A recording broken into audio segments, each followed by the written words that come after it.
The all-new HAVAL H7 that's coming to Australia very soon, my friends, finally has given us its price in Australia. Yes, you're looking at it on the screen.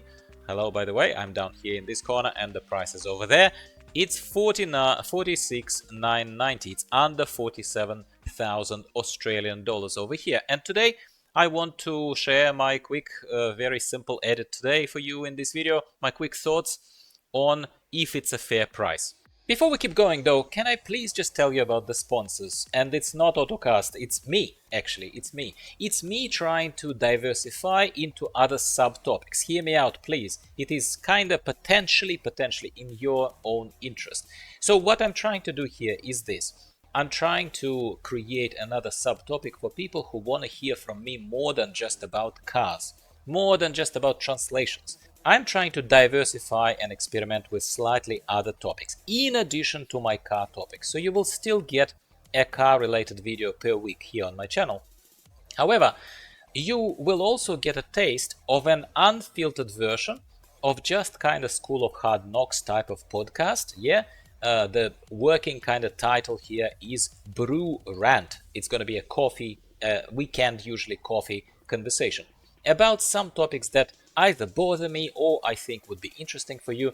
The main difference is that here the language is sanitized, sort of, I would almost dare say, professional. Certainly respectful. I'm certainly trying to be respectful to you. It is not to say that the tone or language of that podcast is not respectful. It is just a lot less caring in terms of this proper shape. It is for subgroup of people potentially on my channel who are rough around the edges, just like me, who want authenticity and who do not care about me calling things by their names, swearing, for the lack of a better word, if I feel like people are morons or something like that. So I'm gonna call things by their names. Variety of topics. The first video is coming out very shortly after this one is going to be published. If you have just discovered this video later, you probably will find the related video linked somewhere there above. So check it out, yeah, to that podcast video. It may be your thing, maybe not your thing.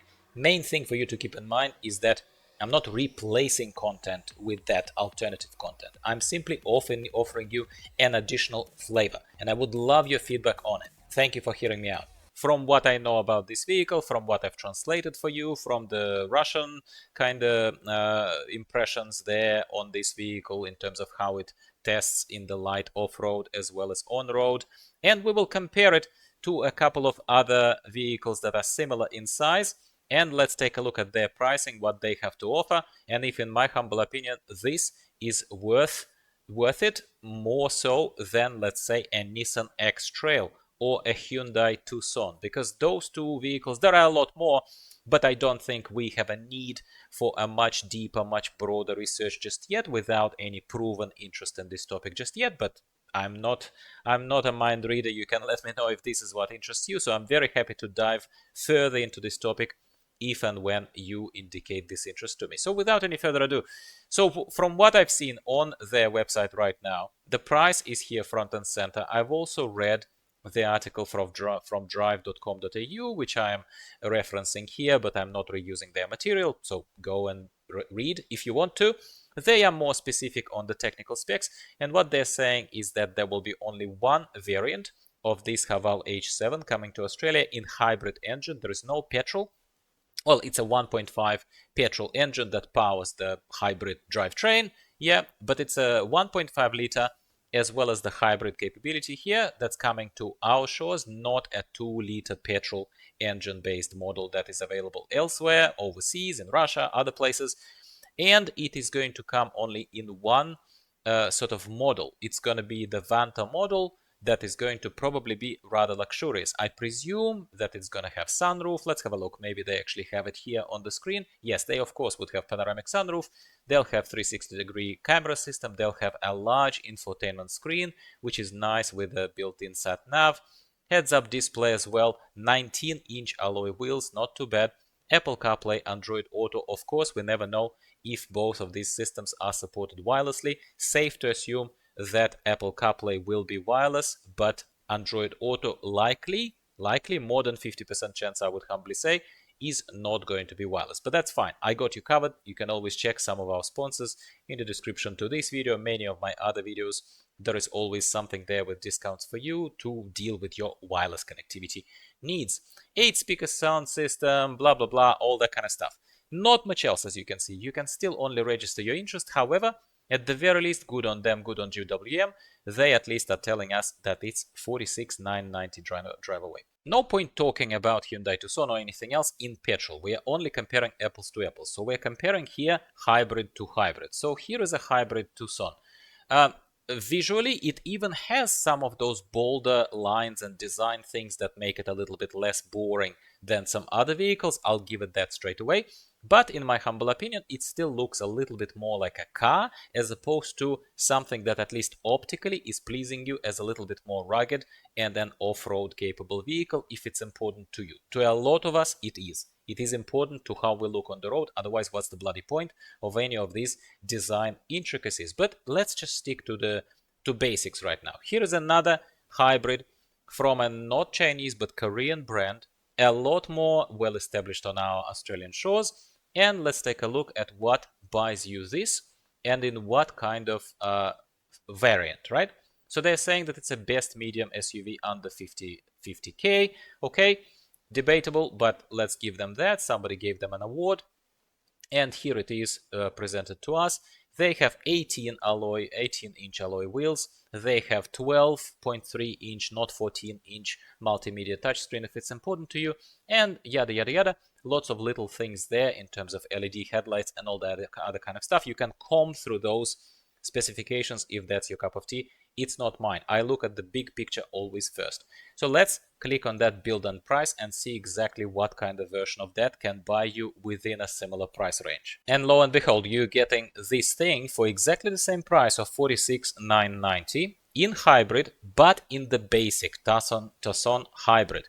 Not Tucson Hybrid Elite, because if we switch this to Elite, which presumably changes the wheel sizes or no other kind of stuff, let's take a look. Does it mention it here? I'm sure, again, you can comb through those things, but I think it's front and center for you. So if you want to compete there or to compare it to GWM HAVAL H7 1-to-1, you would have to go the base model of hybrid here. And that's what gives you 46,990. If you want to spend almost 5 grand more, then it gives you that Elite thing, and then you can see what else are you getting for Elite versus Premium. Premium is even more expensive. Let it load. 62 for a 5-seater. To pay 62 grand, you have to be out of your mind, but that's my humble opinion.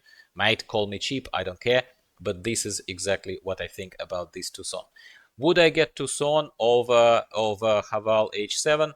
Question mark. Let's just keep this off top of our mind and come back to this once we summarize. But we have one more contestant today, and that's the relatively well-known, I'm gonna carefully say beloved, X-Trail. It's well known in Australia. X-Trail, Nissan is a well-known brand, super well-known brand.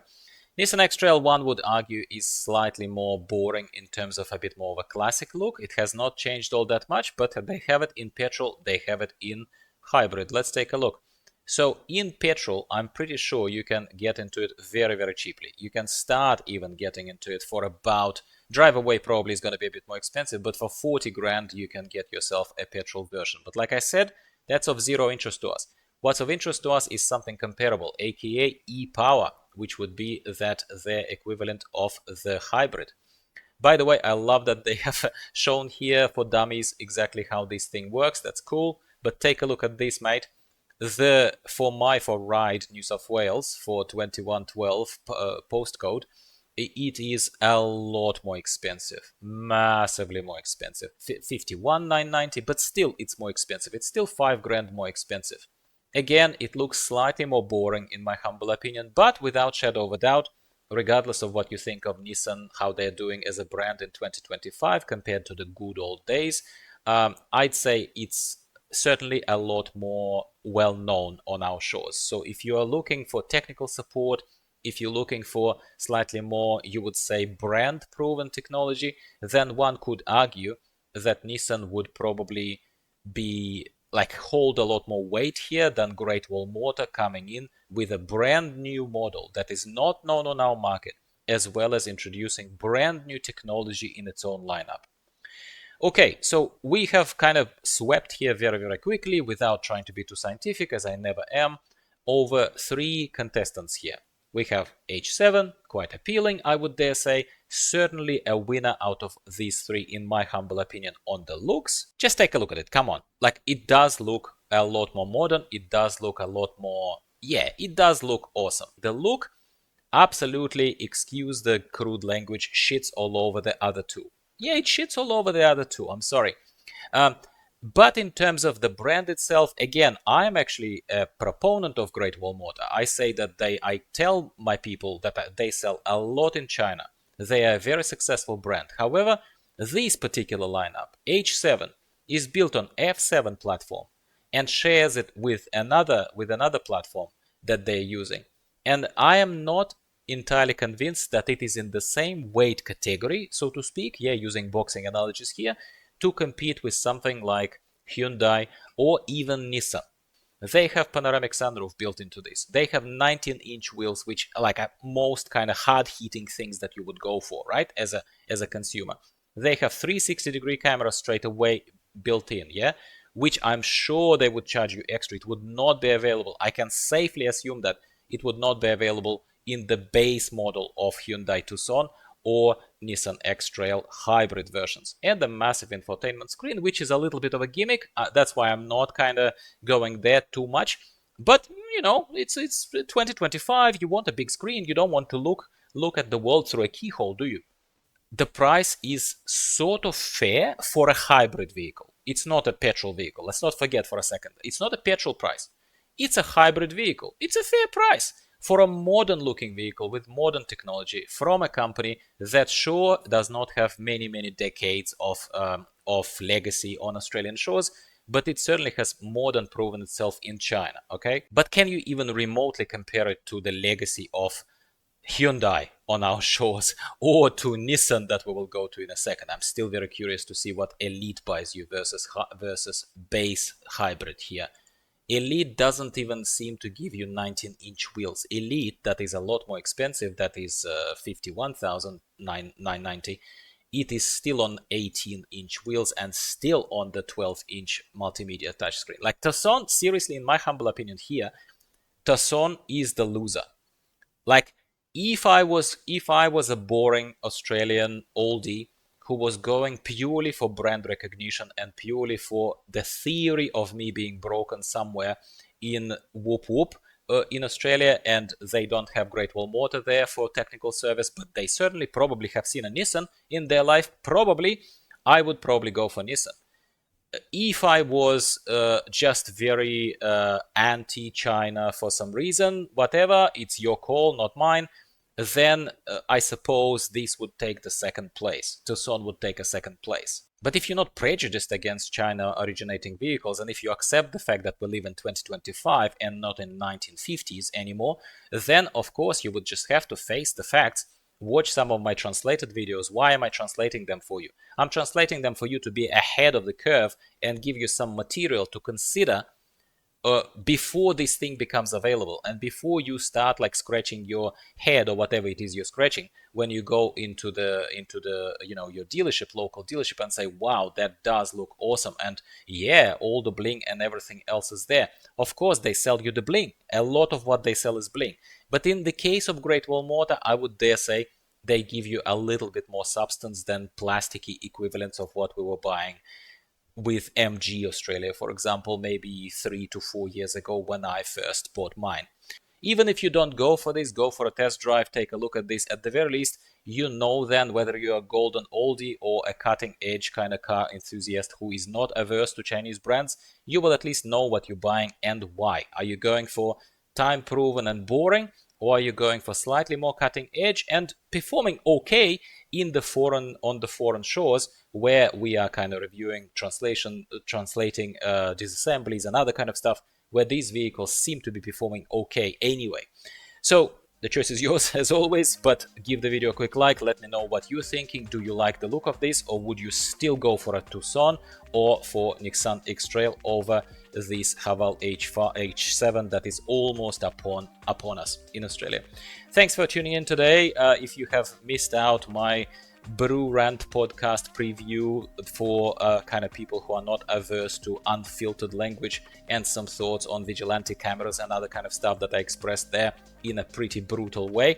This is just alternative content. As you can see, it's not replacing any of my car-based content. Car content will continue coming on this channel, nobody panic. But if you feel like a little bit of a variety of something from me, then please do check it out as well.